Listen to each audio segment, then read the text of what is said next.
The two things that make the Psalter World Map different from any other world map are, first of all, the beauty with which it's finished, the fact that it's just so delicately done, and the detailed workmanship is really quite something. But much more important, perhaps, is the fact that unlike, I think, almost any other world map, it retains its original colouring. The Psalter World Map is one of the most important maps we possess. It's a miracle that it has survived, sandwiched between the pages of a book of Psalms. Its almost jewel-like quality really informs us of the skill of medieval illuminators in actually drawing to such a tiny scale and employing the best materials, the best colour, the gold leaf that they could lay their hands on. The Psalter is a book in the Old Testament, but was also produced in the Middle Ages as a separate book, as in this case.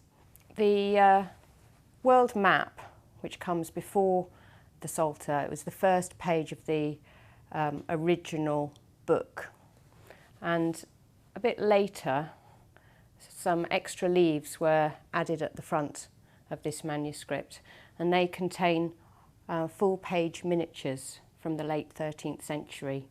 Here we can see these very beautiful miniatures of the Magi presenting their gifts to Jesus, and on this side we have an image of the Nativity, and then a little further on there's the crucifixion here and Christ leaving the tomb.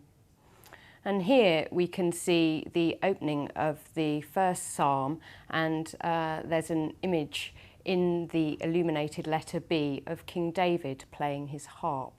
And it just starts with the words Beatus Vir, which is Latin for blessed is the man, the opening of this psalm. At the bottom of this page we can see that there's a signature of Mary Wyndham. It's written in 16th century handwriting, who was perhaps the owner of this book at that time.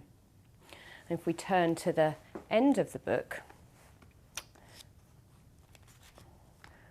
there's another inscription here, also in 16th century handwriting, saying, Anne, my eldest daughter, was born on the 14th day of July in the year of our Lord God, 1557. So perhaps Anne is the daughter of Mary. This book was produced in the second half of the 13th century, and we know that it was produced in or soon after 1262, because at the beginning of the book, between the Psalter World Map and the Psalter itself, there's a calendar which contains a list of feast days for medieval saints. And in the calendar, in the month of April, on the 3rd of April, there is an entry for Saint Richard of Chichester, who was a bishop. And he was only made a saint in 1262. And this entry in the calendar is in the same hand as the rest of the text.